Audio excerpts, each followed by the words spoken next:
At what temperature, water temperature, should we start throwing topwater baits? In my opinion, it's the best, but you could start a little early. Hey, take a whack at this. You'll get it right.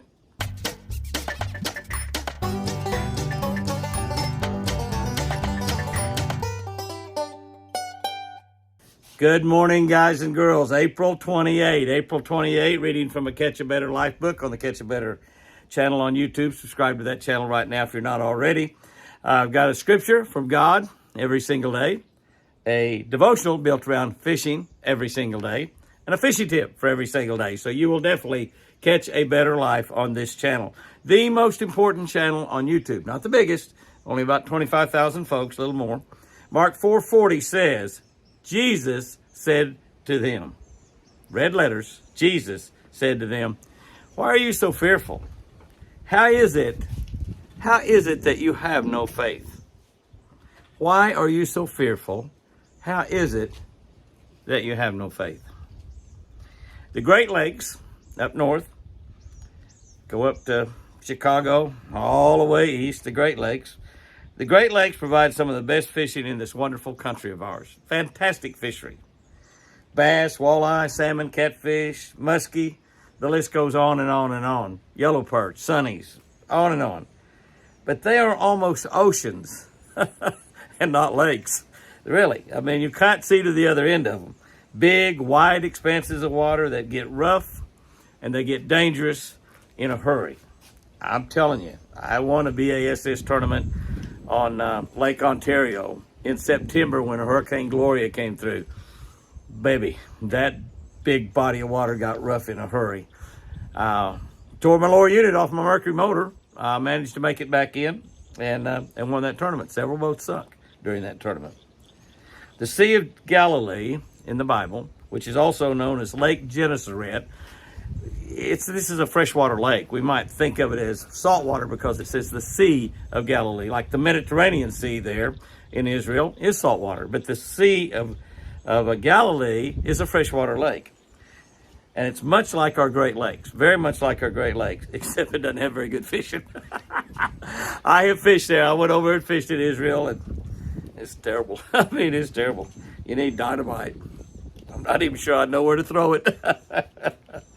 Jesus spoke the words in today's verse after being awakened from a deep sleep by his disciples as their boat crossed this huge lake.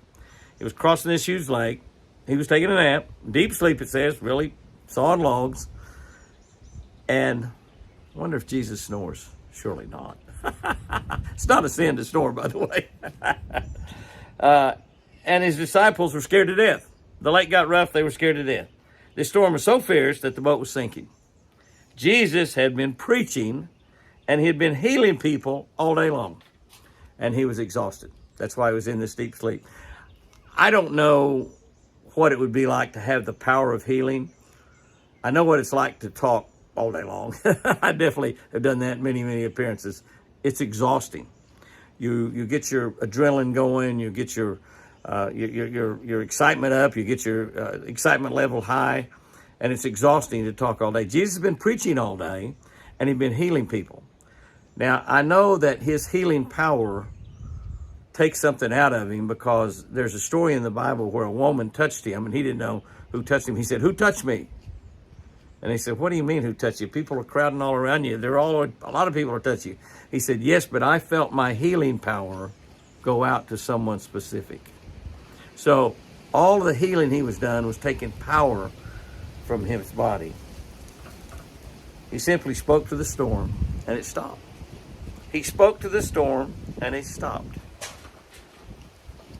The Creator who hung the moon, the Creator who hung the stars, the Creator who created you and me was in their boat. And he said to him, "Why are you so fearful? How is it that you have no faith?" They had seen miracle after miracle after miracle. They had hung on every word that Jesus spoke. And yet, they were scared to death. One question: is Jesus in your boat? Storms are going to come. Some of them small, some of them hurricane force, or here in Oklahoma, tornado force. Ask Jesus to come aboard your life today.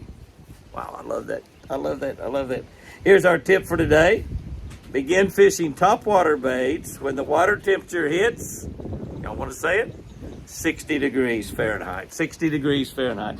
Now, you can catch fish on topwater baits in colder water than that. Certainly in the little popper baits work a little bit better colder than water than that. But that's a good rule of thumb that you can just kind of hold on to. When the water temperature hits 60, great time to start fishing those topwater baits. And you can fish them all. The ones with little blades on them, the ones that walk back forth, the ones that pop, pop, pop, pop, pop, pop. And they all work good. Now, water temperature hits 60, that's the magic number, guys and girls. Go out there and have you a great one today. Make this day the best day of the week. And remember,